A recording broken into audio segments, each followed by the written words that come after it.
ngibone isindisi sendakithi noma eNazaretha. Ngakhamba ingubo yempala yakhe. Ekhangele isizwe sonkana. Uvunywe ngamakhosi. Wafuna isilo samabandla. Wafunye nomongameli.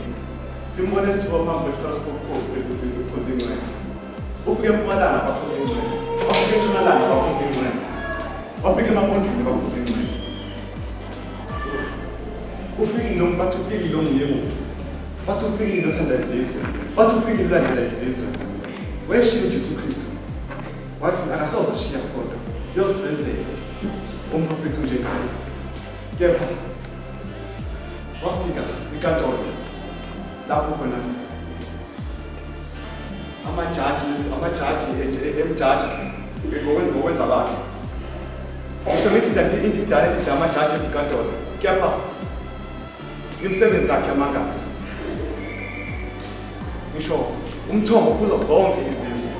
Umthombo ophilisayo. Abangaboni bayabona. Abangakhulumi bayakhuluma. Abangasukumi bayasukuma. Kepha imsebenzi yonyazi ngeke ngayiqeda ngoba iyabonakala.